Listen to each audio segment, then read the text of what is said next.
শ্রী ভগবতে বাসুদেবায়।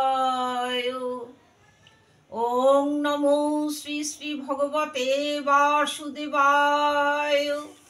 ওং নমঃ শ্রী শ্রী ভগবতে বাসুদেবায়। শ্রীমদ্ ভগবদ গীতা বিশ্বরূপ দর্শন যোগ। এখন আমরা শ্রীমদ্ ভাগবত গীতার একাদশ অধ্যায়ের বিশ্বরূপ দর্শন থেকে খুব সংক্ষেপে কিছু কথা আস্বাদন করব। এখানে শ্রী ভগবান অনাদিরাদি সচ্চিদানন্দ বিগ্রহ, তার কাছে অনেক জ্ঞানের কথা, কর্মের কথা এবং বিভিন্ন পর্যায়ের কথা শুনে অর্জুন ভগবানের চরণার অভিমুখী হলেন। তিনি শ্রী ভগবানকে জিজ্ঞাসা করলেন, হে অনাদিরাদি, তুমি তো সবই বললে, আমার মোহ বিদূরিত হয়েছে, কিন্তু আমার একটা মনে আশা আছে। সেই আশাটা কি? যে তোমার যে পরম রূপ, ঐশ্বরিক রূপ, সেই রূপ আমি দর্শন করতে চাই। তুমি আমাকে সেই রূপ দর্শন করাও। তবে একটা কথা, কি, যদি আমাকে তোমার রূপ দর্শন করবার অধিকারী মনে করো বা যোগ্য মনে করো, তাহলে তুমি আমাকে দর্শন করাও। আর যদি যোগ্য না মনে করো, তাহলে আমাকে দর্শন করাবে না। কিন্তু আমি চাই আমাকে যোগ্য করে তুলে নিয়ে তুমি তোমার কথা, তুমি তোমার রূপ আমার সামনে প্রকাশিত করো। শ্রী ভগবান বললেন, সাধু সাধু সাধু।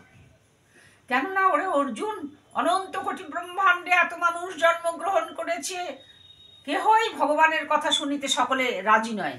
কেউ শোনে, কেউ শোনে না, কেউ জেনেও না জানার ভান করে।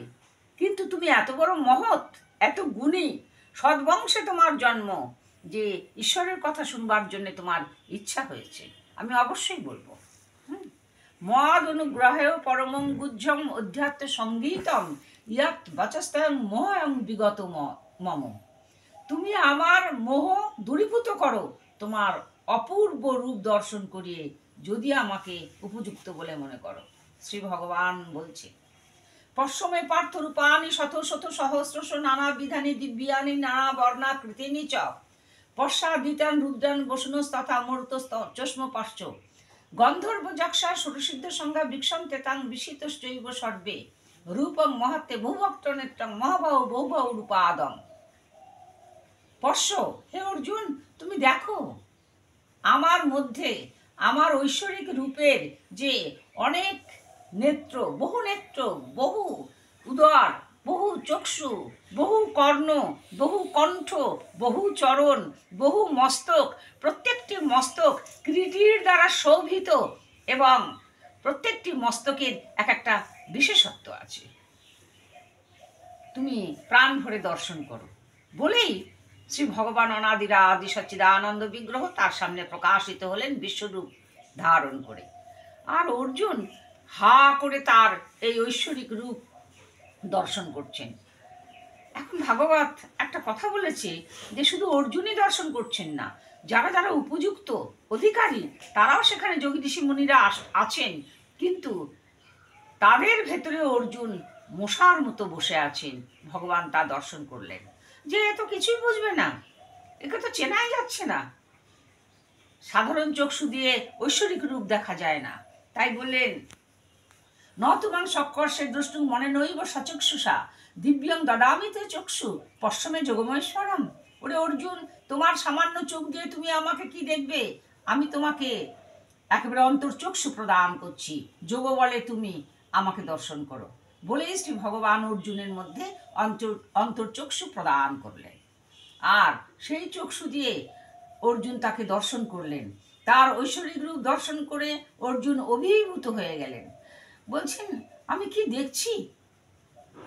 এতদিন আমি জানতাম যে তুমি আমার পরম সখা, তোমার সঙ্গে একসঙ্গে কত খেয়েছি, এক থালায় একসঙ্গে বিছানায় শয্যা করেছি, একসঙ্গে কত কথা বলেছি, কিন্তু এখন বুঝতে পারছি না তুমি শুধু আমার সখা নও, তুমি অনাদিরাদি সচ্চিদানন্দ বিগ্রহ, তুমি আমার ইষ্ট, তুমি আমার পরম দেবতা। তাই তোমার এই রূপ দেখে আমি অভিভূত হয়েছি ঈশ্বর। শ্রী ভগবান বললেন, আমার এই রূপের মধ্যে যা যা তুমি দর্শন করছো, তাছাড়াও তোমার যদি মনের কোণে কোনো নিবেদন থাকে, আবেদন থাকে, ইচ্ছা থাকে, সেইগুলোও তুমি আমার এই রূপের মধ্যে দর্শন করতে পারবে। তখন স্বয়ং শ্রী ভগবান তিনি কি করলেন, তার এই ঐশ্বরিক রূপ দেখাবার পর তখন অর্জুন বলছেন যে তোমার রূপের মধ্যে আমি কি কি দেখছি জানো পার্থ? পশ্যামি অনেক ভক্ত নয়নং অনেকাদ্ভুত দর্শনম অনেক দিব্যাভরণং দিব্যানক দতায়ুধম দিব্য মাল্যম বরধরং দিব্য গন্ধানু লেপনং সর্বাশ্চর্যময়ং দেবমনন্তং বিশ্বতমুখ। এত তোমাকে দিচ্ছি। তোমার এই যে রূপ, এই রূপ যে তুমি নিজ গুণে কৃপা করে দর্শন করাচ্ছ, কিন্তু তোমার প্রত্যেকটা রূপ দৈব দিব্য, যা ইতিপূর্বে এই রূপ প্রকাশিত হলেও কেউ এত সুন্দর রূপ দর্শন করে নাই, আমি যা দর্শন করছি। এই দর্শন করে অর্জুন অভিভূত হয়ে হাত জোর করে বললেন যে প্রভু, তুমি তোমার এই ঐশ্বরিক রূপ প্রশমিত করো, তুমি শান্ত হও, কেননা এই রূপ দেখে আমার খুব হৃদয় ত্রাসিত হচ্ছে। ঈশ্বর বললেন, শোনো, অনাদিরাদি শ্রী গোবিন্দ বললেন, অনন্ত কোটি ব্রহ্মাণ্ডে অনেক যোগী ঋষি মুনি, অনেক মহাত্মা, অনেক সাধক, অনেক ভক্ত তারা জন্মগ্রহণ করে অনবরত আমার সাধনা করছেন এই ঐশ্বরিক রূপ দর্শন করবার জন্য, কিন্তু তারা আমাকে দর্শন করতে পারে না। কেন? সুদূরদর্শ রূপং মৃদং দৃষ্ট বানসী জন্মম দেবা অপস্য রূপস্য নিত্যং দর্শনাকাঙ্ক্ষী নিত্য। সবসময় তারা আমাকে দর্শন করবার জন্যে সাধনা করছেন অনন্তকাল ধরে, দর্শন করতে পারে না কোনো দেবতারা। কিন্তু তুমি দর্শন করতে পারলে কেন অর্জুন? তোমার কোন গুণ আছে যে সেই গুণে তুমি আমার মধ্যে ঐশ্বরিক রূপ দর্শন করলে? অর্জুন অবনত মস্তকে দাঁড়িয়ে আছেন। শ্রী ভগবান বলছেন, আমি বলছি কোন গুণ তোমার মধ্যে আছে যে গুণে তুমি আমার মধ্যে বিশ্বরূপ দর্শন করতে পারলে। সেটা হচ্ছে তোমার মধ্যে শুদ্ধ ভক্তি আছে। শুদ্ধ ভক্তির দ্বারা তুমি আমার এই দৈবী রূপ দর্শন করতে পারলে। যে ভক্তি পরিমার্জিত নয়, সে ভক্ত হলেও আমাকে দর্শন করতে পারবে না, আমার ঐশ্বরিক রূপ দর্শন করতে পারবে না। তুমি এত তোমার সম্পূর্ণ সত্তা আমার চরণে নিবেদন করেছো, আমি তাতে খুব সন্তুষ্ট হয়েছি, তাই তোমাকে এই রূপ আমি দর্শন করালাম। শান্ত হও, ভয় পেও না, এক্ষুনি আমি প্রশমিত হয়ে শান্তরূপ শঙ্খচক্র গদা পদ্ম রূপ ধারণ করে তোমার সামনে দাঁড়াবো। কেননা অর্জুন বারবার ভগবানের কাছে প্রার্থনা জানাচ্ছেন যে তুমি শঙ্খচক্র গদা পদ্ম রূপ ধারণ করে আমার সামনে দাঁড়াও, তোমার সেই শান্ত রূপ দর্শন করে আমি শান্ত হই। কথা বলাও শেষ হয়েছে, অনাদিরাদি শ্রী গোবিন্দ নিজগুণে কৃপা করে তিনি শঙ্খচক্র গদা পদ্ম রূপ ধারণ করে অর্জুনের সামনে দাঁড়ালেন। অর্জুন শ্রী ঈশ্বরের চরণারবিন্দে আত্মনিবেদন করলেন। আত্মনিবেদন করে বলছেন, প্রভু একটা কথা জিজ্ঞাসা করব। আখ্যাহি মেঘ ভবনগ্রূপ নমস্ততে দেববর প্রসিদ্ধ বিজ্ঞাতুম ইচ্ছামি ভবন্ত মাদ্যাং নাই প্রজানামি তব প্রবৃত্তিম। তোমার যে এই ঐশ্বরিক রূপ, তুমি কে? এই জগতের তুমি কে? তোমার সাধারণ ভাব দেখে, রূপ দেখে আমি পরম বান্ধব বলে মনে করেছিলাম, কিন্তু এখন তোমাকে দেখে মনে হচ্ছে তুমি অনাদিরাদি সর্ব ঐশ্বর্যময় ঈশ্বর। তাই তোমাকে আমি জিজ্ঞেস করছি যে তোমার আদি মধ্য অন্ত আমি কিছুই বুঝতে পারছি না, তাই তুমি যদি বলতে তুমি কে, তাহলে আমার একটু সুবিধা হতো। শ্রী ভগবান বলছেন, আমি কে জানো অর্জুন? শুনে রাখো।